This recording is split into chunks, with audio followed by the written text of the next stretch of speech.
Okay, we're back here at the coal plant, and after doing the steel factory and a few other things, well, but when we made the steel factory, I couldn't turn half of it on because I didn't have enough coal power. And we've disconnected the whole steel factory at the moment. The next issue is I started, and this is a real common problem, was I knew I needed to come over here and expand out the coal power, and that was what I'd planned to do. And I then, which meant I needed a bunch of parts to do that. So I went and started to go around to all these bins of parts that were full and collected all the things I needed.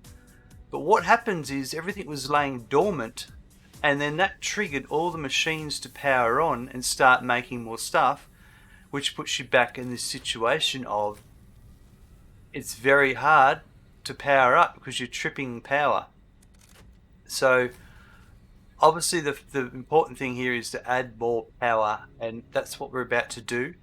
And what we're going to do here, this is just an overview before we actually do it, is now that we have got Mark II miners, such as, so we can upgrade that one, so that means we can now get up to 270 resources per minute, because now we can get Mark III belts. So I'm going to just go to 240 because that's the simplest way to double this. I can replicate this here, put an extra set of splitters in here, and then we'll have the coal power split on this side as well, have an extra set of extractors running through, and then we'll have doubled our power in a very easy manner without having to do much work. All these belts here will be upgraded to Mark III. So we're going to do that first. I will set up the foundation now, and then we'll come back and we'll continue with the next bit. Okay, so what I've done here is I've added the amount of foundations that are required here. And the next coal generator is going to go in line like the other one was. I believe the spot we need is, and a good way to see is like we had before. This will help line it up, the coal generator. So it'll be about here, and there's the line.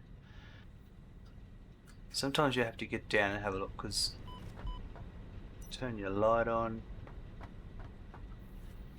because the feet were on halfway on the foundation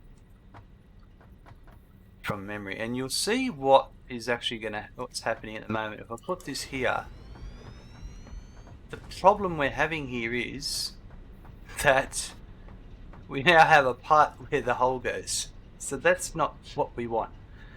But that's fine, I know that's the case, and what we need to do here is, it's because they are, obviously we've rotated the machine 180. So what we actually do here is we will be putting, see the holes here, we're actually going to put the splitters, there's going to be one go here, and we'll just reproduce this all the way along. Now, when you hover on the conveyor belt like this, it can put it in any spot. However, I don't like this because it causes some not fun alignment issues. So what we're going to do here is we are going to delete that there. We're going to put the splitter here in the right direction so it's snapped, and then we run the Mark III conveyor belt to there and join that there. So I just need to repeat this all the way along. I'll do one more and then I'll show you.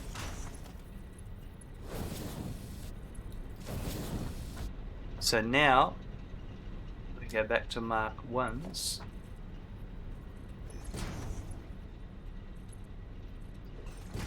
And they said that's not lined up because obviously I didn't get it done properly that first time, but it was more of an example. It will be there, and like always, put the Mark I there like so, and there we go, it's connected. So I need to do that all the way along here, and then at this point you've seen me how to build all of this in the previous episode, so I'm not going to go through all that with you. Next time you see will be all of this hooked up, ready to go.